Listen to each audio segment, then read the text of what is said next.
తిరుపతి తొక్కిసలాట ఘటనలో ఓ వ్యక్తిని బకరా చేయడం కాదని అసలు పులిని పట్టుకోవాలి అని డిమాండ్ చేశారు సిపిఎం పోలిట్ బ్యూరో సభ్యులు బివి రాఘవులు.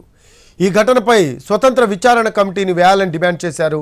మోడీ విశాఖకు వస్తూ ఉంటే బందోబస్తునంతా అక్కడ మోహరించారని, 10 లక్షల మంది భక్తుల ప్రాణాలకు విలువలేదా అని ప్రశ్నించారు.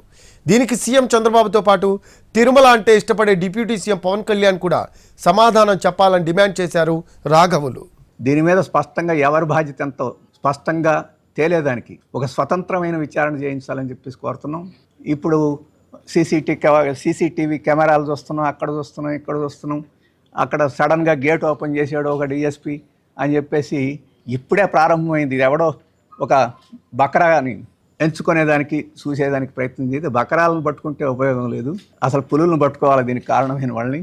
అందుకని ఒక సమగ్రమైన స్వతంత్రమైన విచారణ చేయాలని చెప్పేసి కోరుతుంది. కొన్ని అనుమానాలు కూడా వస్తున్నాయి. ఇంత పెద్ద కార్యక్రమం జరుగుతూ ఉంటే ఈ ఏర్పాట్లను ఎవరు పర్యవేక్షించారు? టీటీడీ పాలక మండలిలో ఉండేవారు ఎవరైనా పర్యవేక్షణ చేశారా? దాని చైర్మన్ ఏమైనా పర్యవేక్షణ చేశాడా? లేదు. ఇంత పెద్ద కార్యక్రమం చిన్న చిన్న కార్యక్రమాలకు కూడా వస్తుంటారు. మోడీ గారు వస్తే ముఖ్యమంత్రి, ఉప ముఖ్యమంత్రి, మంత్రులు అందరూ విశాఖపట్నంలో వాలిపోయారు. మనకు అభ్యంతరం లేదు. ప్రధానమంత్రి వచ్చినప్పుడు జాగ్రత్తగా తీసుకోవాల్సి ఉంది. 5,000 మంది పోలీసులను అక్కడ పెట్టారు. 10 లక్షల మంది వచ్చే జనానికి అంత విలువ లేదా? వాళ్ళ ప్రాణాలకి జాగ్రత్తలు తీసుకోవాల్సిన అవసరం లేదా? ఎవరైనా ఒక మంత్రినన్నా అక్కడ పెట్టారా? తెలియదు, మీడియాలో రావడంలా. లేదు.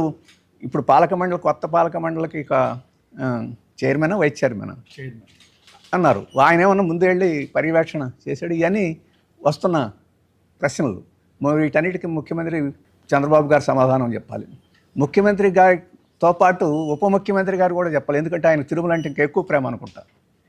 ముఖ్యమంత్రి గారికి కుప్పం మీద ప్రేమ అయితే తిరుపతి మీద పవన్ కళ్యాణ్ కూడా ప్రేమే. మరి వారిద్దరు సమాధానం చెప్పాలి. అందుకని విచారణ చేయాలని చెప్పేసి కోరుతాం.